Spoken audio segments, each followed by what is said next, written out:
ஒரு கிராமா மாசம் மாசம் சேமிப்பு நல்லதா? இல்ல அ சேமிப்பு பண்ணிக்கிட்டே இந்த மாரி 5 கிராமு, 10 கிராமு எடுக்கிறது நல்லதா? சொல்லுங்க.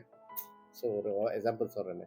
ஒரு கிராமா சேமிப்பு பண்ண ஆரம்பிச்சீங்கன்னா, நீங்க என்ன செய்யலாம், இந்த மாரி காட்டு ஒரு கிராமா நீங்க சேமிப்பு பண்ணிக்கலாம். முடியுங்க, தாராளம் முடியும். என்னன்னா, இது வந்து ஒரு கொலெக்ஷனா நீங்க வச்சுக்க முடியும். இந்த மாரி ஆல்பம்ல நீங்க எம்பளம்ல இருக்குல்ல, அந்த ஆல்பம்ல வச்சு இது வந்து இந்த மாரி உங்களுக்கு கிடைக்கும். இதுல வந்து நீங்க கொலெக்ஷனா நீங்க வச்சுக்கலாம். ஒரு காட்டா ஒரு 20 கேட் வச்சுக்கலாம்.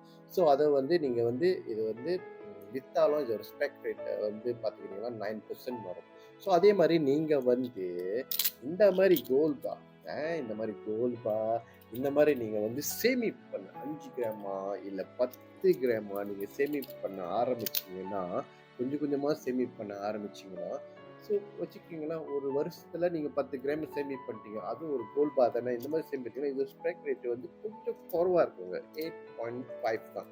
ஸோ அதுவும் வந்து இந்த 1க்கு அதுவும் நீங்க வந்து ஒரு 50 கிராம் இந்த மாரி 10 கிராம் 50 கிராம் வச்சுன்னா இன்னும் குறைவா இருக்குங்க. ஸோ இதெல்லாம் வந்து நம்ம சேமிப்பு பண்றது வந்து யோசிச்சு நம்ம வந்து ஆல்பம்ல வச்சு சேமிப்பு பண்ண போறீங்களா, இந்த சின்ன சின்னதா ஒரு கட்டா நீங்க சேமிப்பு பண்ண போறீங்கன்னா, ஒரு கிராமா, இல்ல இந்த 10 கிராமா 10 கிராமா நீங்க சேமிப்பு பண்ண போறீங்கன்றது என்ன செய்யுங்க, எங்களுக்கு தொடர்பு கொள்ளுங்க. நான் உங்களுக்கு வந்து எக்ஸ்பிளைன் பண்றேன். அதுக்கு முன்னுக்கு நீங்க என்ன செய்யணும்னா, மேல போயிட்டு ரெஜிஸ்டர் பண்ணுங்க.